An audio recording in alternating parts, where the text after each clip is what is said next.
Is it recording? All right. So one of the things that I really kind of want to start today off with is discussing the book. So I recognize in the past, like maybe our previous chapters have been a bit over everybody's head. But chapter 8 into chapter 14.1 plus chapter 9, they're very easy to understand. And I think they're quick reads. So they're probably about 15 minutes a section. It would be my strong recommendation that after listening to a lecture, you read the section. Okay, I recognize for some of you reading it beforehand, you're like, I have no idea what I just read. That made no sense. But maybe combining my lecture with the reading would help. Again, I'm not asking you to go home and spend hours upon hours on this class. I'm just saying maybe 15 minutes would be beneficial. So this first part, if we're looking at our reading packet, this first part where it talks about summarizing the experiments that identified DNA, specifically Griffith, Avery, and his co-workers, Hershey and Chase, this comes from section 14.1. That's ultimately where most of that comes from. Then when we're talking about describing the work of Watson and Crick, it's touched on a little bit in 14.1, but it really kind of does go into in 9.1. So that's more so 9.1. And then describe the chemical composition of DNA and RNA. That's the end of 9.1 into 9.2. And then describing how DNA is packaged within the cell is the end of 9.2 into 9.3.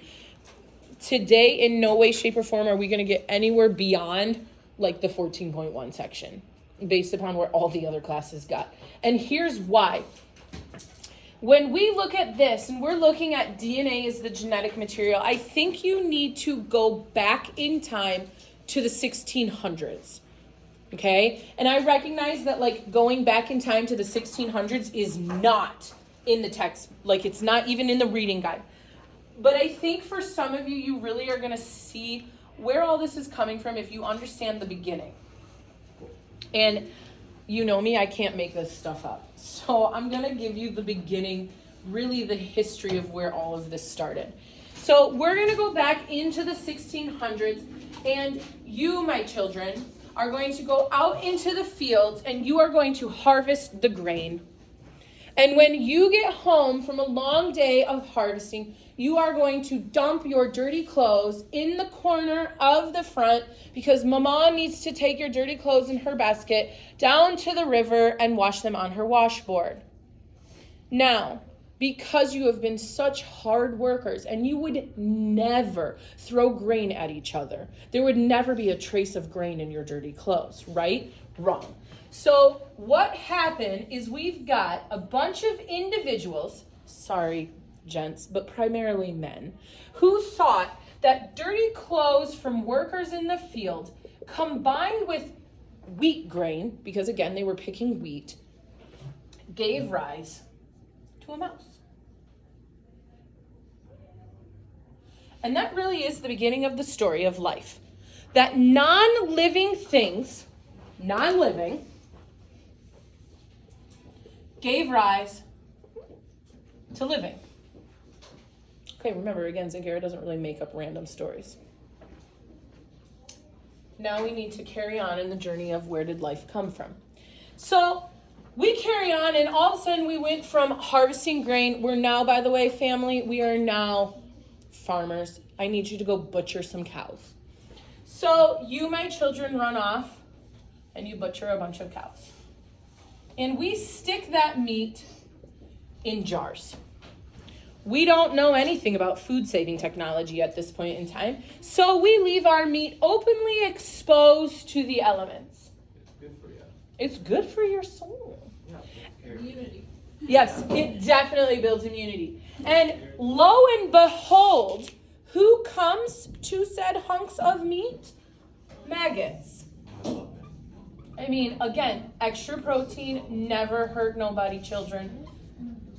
So scientists still, at this point in time, believe that non-living meat gave rise to living life.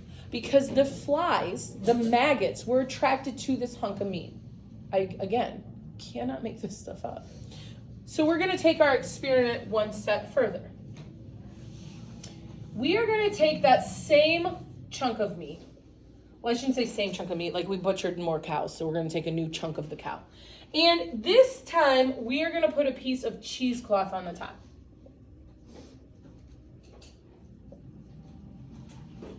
Well, of course, no living creature is going to get in because we put cheesecloth on the top. Wrong again. We all know that even though the flies may have been on the top of the cheesecloth, their little maggot babies can go right through the cheesecloth, so they are again all over the meat. Scientists still believe that non-living gave rise to living. This is about 1710-ish. So we're evolving. We've moved on from the 1600s. We're in about the 1700s. We're going to take it one step further. We're going to get closer to the 1800s. A gentleman by the name of Louis Pasteur, same pasteurization techniques are used to this day in dairy farming. Louis Pasteur said, you know what, let's go one step further.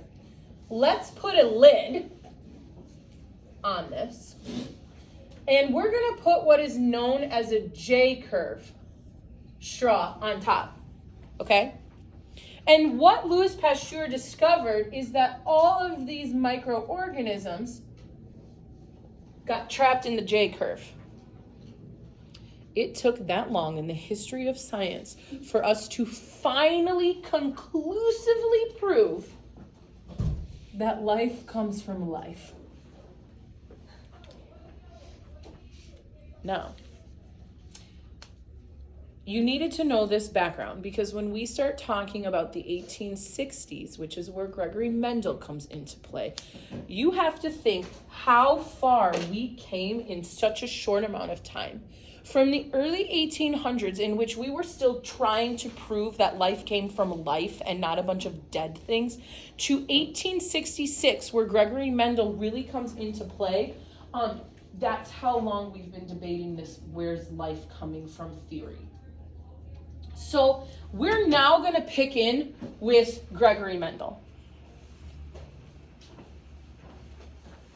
And Gregory Mendel, we know he was experimenting with plants. That's really what he went to. He went with the pea plants. In 1866, that's his theory of inheritance. And with his theory of inheritance, that's kind of like the end of the 8.2 notes where we talked about chromosomes have DNA and how chromosomes are replicated and DNA is in the nucleus and how all of this information is transmitted from parent to offspring. So like that's ultimately his principles of 1866. But as with anything, it got lost.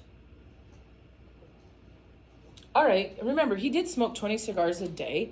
So, like, he probably put things in random places. So when he died, nobody really knew where he put everything. So it was, quote unquote, lost until they cleared out all of his stuff. When they cleared out all of his stuff, they, quote, rediscovered it in the 1900s.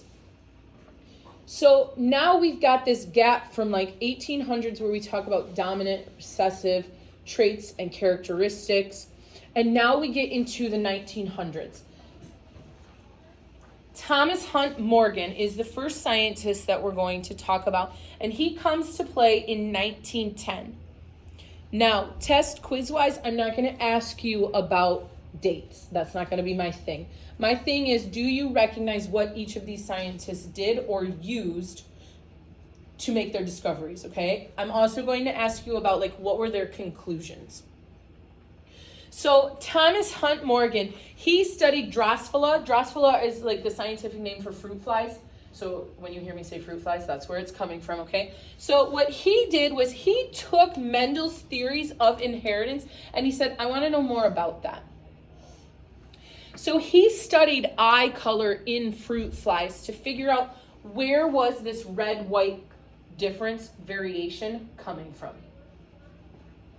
Through Morgan's research in the 1910s, he determined that this eye color mutation was located on the X chromosome, which again kind of led us to that 8.3 stuff we talked about, sex-linked genes. Okay, so like That's the 1910s. Here's the thing though. Even though he was able to say it's like on the sex-linked chromosome that it was determined by sex traits, we still don't know that DNA is DNA. Okay, so you really have to think, like in 1910, we didn't know that DNA was the thing. So what Morgan concluded, he concluded that we have a bunch of information. And if that information is replicated, so if we copy that information, it is passed on to our offspring. And our offspring have variations. We still don't know that that's DNA. We do not know how replication occurs. We really don't know anything more about transmission other than parents have sex and babies are born. And there's a variety when we look at the offspring of all things. That's where we kind of end Morgan's time in 1910 and we go to the next scientist. The biggest thing that you'll see like on our journey of scientists today is like one scientist does a little bit, then they die. And then the next scientist does a little bit more. Yeah. And then they die. And then the next scientist, Frederick Griffith, comes along in 1828 and he does a little bit of work. And eventually he's going to die too. So Frederick Griffith took the work of Morgan, who obviously built off of Mendel, and he said, I really want to know what is being transmitted between parent generation and offspring. So like, what is this thing that we keep passing on and on and on? So his scientific work dealt with the bacteria known as Streptococcus. So it's like strep throat. So it's the bacterial strain that causes strep throat. And I believe, truthfully, the reason that he probably used this was because it was easy to come by. Like back in the 1900s, they had people who had strep and probably died from it. So they were able to isolate this bacteria. Now, he has two different strains. His R strain is non-pathogenic.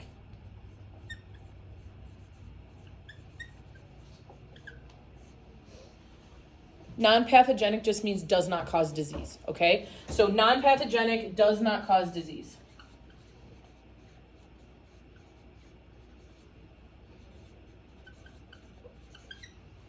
That's his first experimental kind of like syringe, his first drug that he's experimenting with. His second strain, okay, is a smooth strain, and this strain is pathogenic. So it really contains the strep bacteria. It contains that pathogenic bacteria that causes disease. So pathogenic, again, disease causing.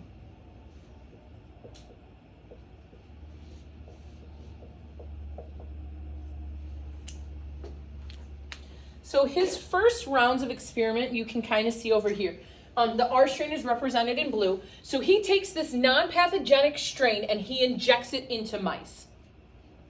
He waits to see what happens. Well, all of the mice live. So when injected with the rough strain, the mice survive. He then takes his pathogenic, his S strain, represented in red. When he injects the mice with his S strain, they all die. Rightfully so, by the way. If you inject a bunch of living things with a pathogen, they're probably going to die. Just a hunch. If I inject all of you with a pathogenic disease-causing strain, you will probably also die. I mean, like, that's sense, right? Well, for him, he was like, but what if I heat kill the S strain? Okay, so what if I take this disease causing this pathogen and I boil it, I heat it up, okay, I increase its temperature. So he takes this strain and he heat kills it and re-injects it into the mice. When he heat killed it, the mice all lived. Now he was like, well, what on earth caused them to live?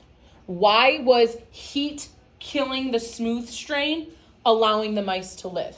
So what the hell, I'll mix the two together. I mean, right? And again, scientifically thinking like they thought, if I mix the rough strain, where mice live, with the heat-killed strain, again, where mice live, then the mice are going to live. I mean, right? Like, that's what you would think. Process of elimination. That's not what happened. When he mixed the R strain with the heat-killed strain, the mice died. So Griffith concludes something in that heat-killed strain changed the R strain, killing the mice. He just didn't know what that something was. And so he's gone.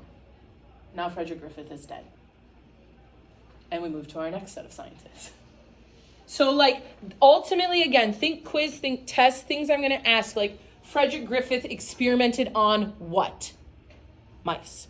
Frederick Griffith concluded what? Something in that heat strain transformed the R strain. But we have no idea what the heck was that thing. What was that thing that is transforming? Sorry, Frederick Griffith, you never lived to find out. So now Avery and ETAL, so like on your note sheet it says like Avery ETAL, that stands for Avery, McLeod, and McCarty. And we are now in the 1940s.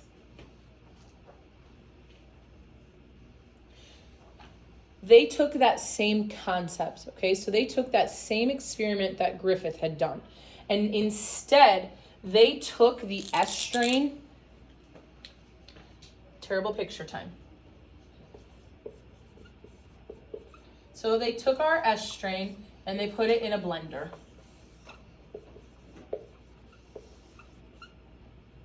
And they blended it. Okay? So like, remember, scientists really didn't have the gadgets that we have today. They don't have centrifuges and all these cool things that we have. So they blended it up. And when they blended it up, what they found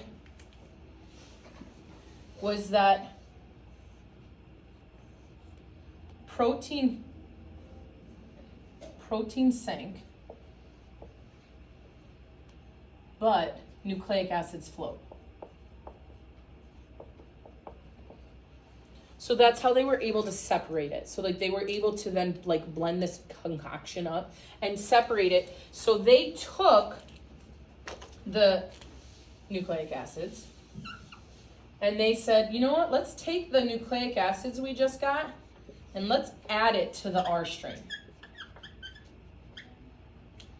And let's take the protein that we just got and let's add that to the R strain. So they created their own concoctions now. So now we have protein plus R strain and nucleic acid plus R strain. And we're going to inject them in mice again. And we're going to see what happens. So when the mice were injected with proteins, when they were injected with our protein mixture, they lived.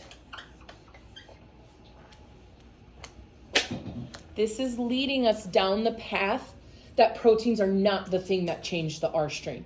Because when proteins were mixed with the R strain, the mice lived. But when we took our R strain and we mixed it with nucleic acids, they died. Again, showing us that that R strain was transformed. Okay. Again, we in this classroom are like, yes, that is because the genetic material changed the other genetic material. But they didn't know that in the 1940s. So we have to continue on with our experiments. So like our experiments over genetic material versus protein hasn't ended. So we got to go to the next set of scientists. So now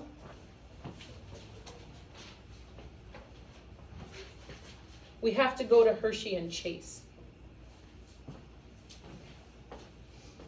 And Hershey and Chase stopped using like R strain, and they started using bacteriophages. Okay, so Hershey and Chase went to bacteriophages.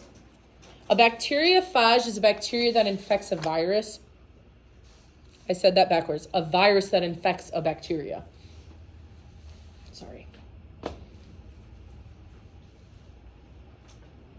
So what they did was to use this because it was easy kind of to separate. Again, they were trying to separate things. They had a P label and an S label. And what you need to recognize for Hershey and Chase, because you will probably have to know the most about Hershey and Chase, is you will have to know that that P label, okay, so P stood for DNA. So the P label was their DNA strand. Again, we're still trying to prove. The whole goal of all of the experiments is trying to prove that DNA is the genetic material being passed on. Like, that is what scientists are doing these experiments for. And then you will have to know that the S label, okay, S went with protein.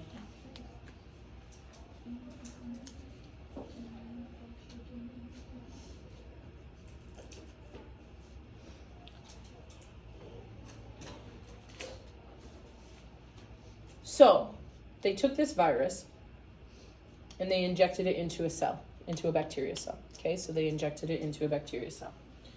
They then took the bacteria cells and blended them up again.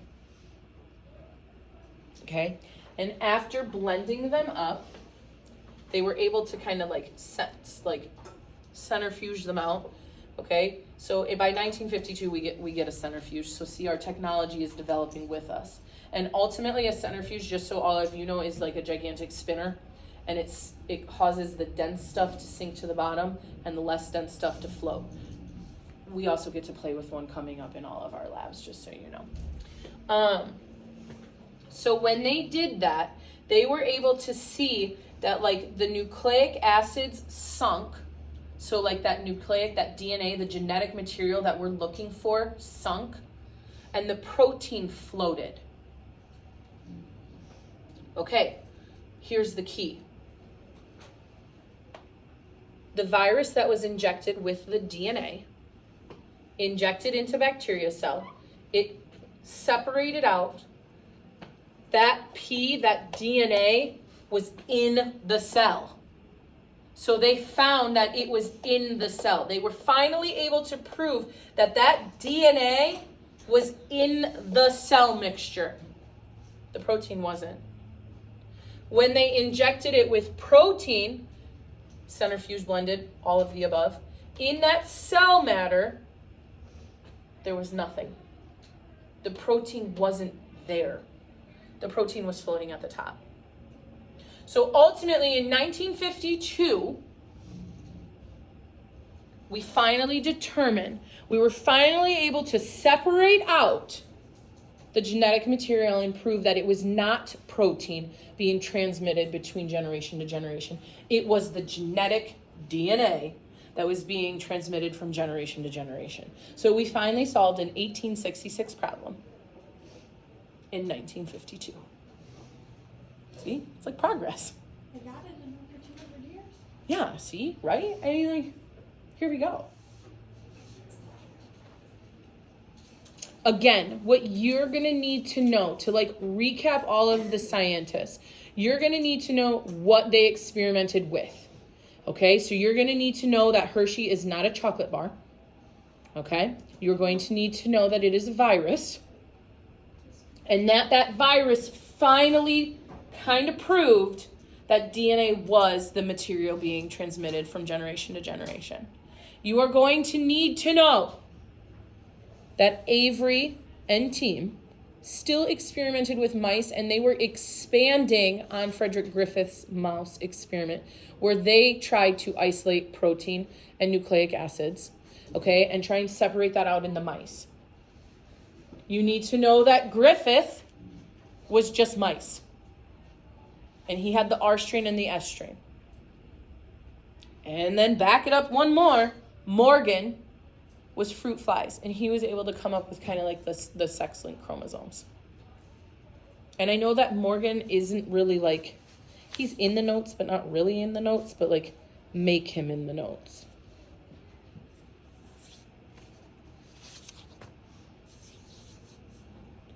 Questions on anything 14.1? Do you have any, what are they called? Do you remember them? Like, they rhyme together typically, mnemonics? Yeah, like kind of like Needham needs more ham, and that's how I always remember that Needham experimented with meat. I've got no good ones. But give me a chance. I'm sure we can come up with something. Hershey and Chase kind of looks like the injector, like a Hershey chocolate. It's like, Maybe. I mean, I do think we could definitely come up with us something. I feel confident we can come up with us something.